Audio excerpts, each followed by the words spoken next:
Mes bien-aimés frères et sœurs, la paix et la grâce de Dieu sont avec vous tous. Amen. C'est pour moi un plaisir ce matin d'être avec vous en tant que porte-parole de Jésus-Christ. Et je remercie notre pasteur titulaire de cette assemblée, en l'occurrence le pasteur Baudelaire Desnoyers, qui a jeté le dévolu sur moi pour être le prédicateur de cette circonstance. Pour ceux qui n'ont pas eu la chance de me connaître, mon nom c'est Jean-Charles Ouid et c'est pour moi un plaisir.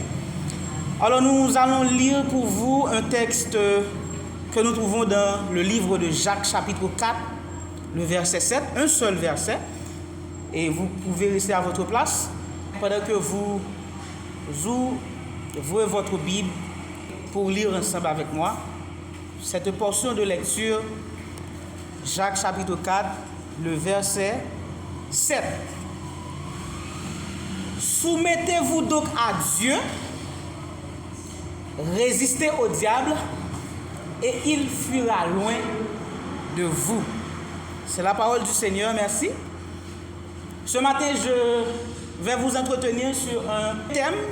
Le thème c'est soumettez-vous donc à Dieu pour avoir un résultat satisfaisant.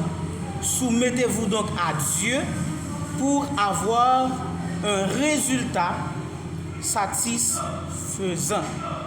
Et j'aimerais vous encourager ce matin à vous soumettre à Dieu pour avoir ce résultat satisfaisant. Mais bien mes frères et sœurs, dans notre société, le mot soumission peut souvent être mal compris. Il peut être banalisé. D'ailleurs, on a souvent attribué certains titres à une personne qui s'adonne à la soumission, comme Soussou, Acheté Figui, Soufnanchou, pour ne citer que cela. Pourtant, selon le dictionnaire Larousse, le mot soumission se définit comme étant l'action d'obéir, l'action d'accepter une autorité, l'action d'accepter une règle sans résistance. Et dans le Nouveau Testament, particulièrement dans le verset que nous venons de lire, nous voyons l'expression « soumettez-vous ». Cette expression décrivant la soumission de Jésus à l'autorité de ses parents. C'est-à-dire, mes bien-aimés frères et sœurs, même Jésus-Christ était soumis à une autorité. Frères et sœurs bien-aimés, les croyants doivent être nécessairement, oui, c'est pourquoi nous en tant que chrétiens, nous devons nécessairement être soumis à Dieu. En effet, comment un croyant peut-il être soumis à Dieu? Un croyant peut-il être soumis à Dieu? En d'autres termes, un croyant peut cultiver la soumission à Dieu. C'est en mettant en évidence trois grands principes.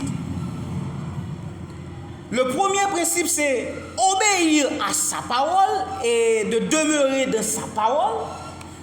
Le deuxième principe, demeurer dans la prière. Et enfin, demeurer dans l'amour du prochain. Si le temps nous permet, nous aurons la chance d'élaborer sur ces trois points.